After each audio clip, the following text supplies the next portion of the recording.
If you've watched any of our Bravery in the Boardroom previous material, you will know that we ask the question all the time: what is working? What is helping to turn the dial now on building senior diverse talent pipelines and inclusive leadership capability? In this clip, you will hear so much more about exactly what's making the difference. What you're also sharing is, but I also experienced fair and equitable recruitment. I was led by an inclusive, fantastic leader. And that's why I mentioned that about the bravery is on both sides, isn't it? Brave enough to be in a state of readiness and to go for things that are way out of your comfort zone, but also needing the bravery of organizations to lead inclusively and to open that up and to support you. It's not because you wasn't capable, it's because you're operating as a minority and as a stepping up in that space. I just want to go back, Molly, because the diversity of voice and real felt and experienced allyship in an authentic way is so important. So within our board, I cannot not mention Dr. Jude Graham, Richard Chillery, Toby Lewis, the Chief Executive, our Chair, Kath Lavery, amongst many others. I could go on, but they encourage that. So I really feel they've got my back. Yeah. It gave me a little bit sense of comfort, security. There's just something you can't quite describe in seeing somebody else like you. So representation is big, and that matters. I think the whole issue of getting to the job that you want is about being prepared, and also finding the organization that has the right values to have a leader of color. And I think Ashton and St. Peter's at the time, they were about improving their performance, and certainly the leaders at the time and now, it is the best person for the job, and how they select people is based on that. And I really, really was grateful that was the case, because that led to me getting that opportunity. For every 5 people that knock you down, you're going to have that one ally that supports you, because that's how I got this job. Somebody that recognized that talent in me, someone that said, I think you'd be really good at this job, Ranjit. Come and speak to me if you want any support, any background information. And you know what? Here I am today telling you my story. Yes, I think equity is not just about giving everyone the same opportunity, because that's just equality of opportunity, whereas equity is making it so that you've removed some of the barriers that other people have got to give them the same chance.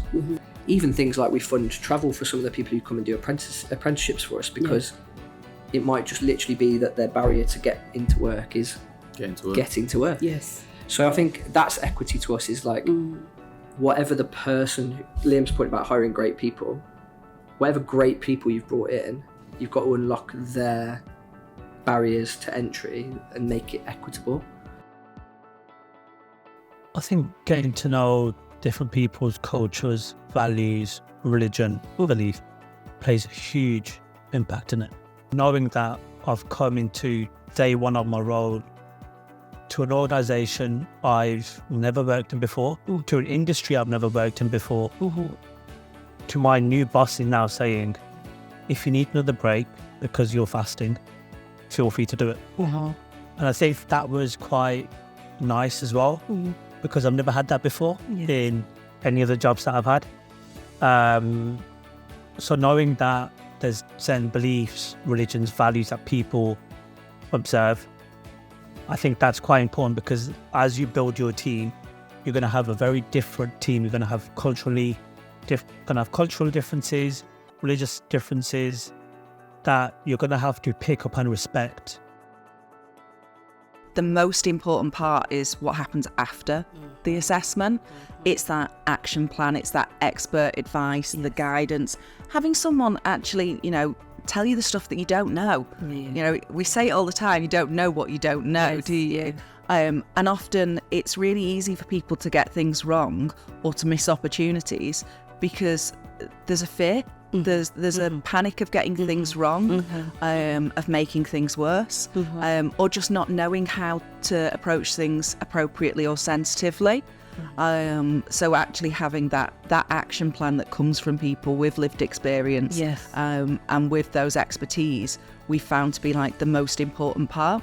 So like with both our areas of work for Pride in Practice and Rainbow Badges, we require an executive sponsor for any organisation that takes part, so that they can actually make that change. They can take that next step. It's not just, oh, look at us, we've got this award. Actually, it's like, what we're doing to get to the next stage. So for me, it's always about doing not too many things, but doing things that you can then follow through and measure the impact of. So the programs you've referenced, Monique, are around the High Potential Scheme, which we will be doing in the Black Country in partnership with the NHS Leadership Academy. And that program is around inclusive leadership. It's how you lead with compassion, and it's about targeting people who've got the potential, not about whether you've got a first class in a degree, but actually have you got the right values base to be a leader within the health and care system. But I think we've also got to be, very open and not apologetic about the fact that we do need to do more around diversity as well. So within the Black Country system, we're doing our own in-house program. Again, this is an NHS England program. It's called the DARS program, the Developing Aspirant Leadership Scheme, which was primarily created for the nursing workforce. But within the Black Country, we're going to scale and spread that across all professions. And that's to ensure that we are offering opportunities for people to develop their leadership skill in terms of the behaviours and how they respond to certain situations. So this is about creating our leaders for the future from a multiple level of backgrounds in terms of how we do it. And wanting to not just tick a box and not just do that kind of like, oh, we need to cover this community. So let's stick a flag up. Actually, no, it's really great to have that symbol so people feel safe, but wanting to do the work and wanting to make change. But it's a path, right? And different areas are at different points. There's parts of the country that are doing fantastic work, and you can see that they've been doing this for a while. And there's others that are at the very beginning of their journey. First of all, the Race Equality Code was set up because I was really concerned about boards and senior leadership team representation.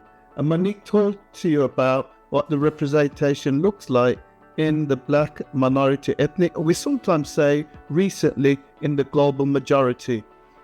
And what I was trying to make sure is that I could look at what's out there in terms of governance codes, in terms of frameworks, in terms of pledges, and come up with something that would make us accountable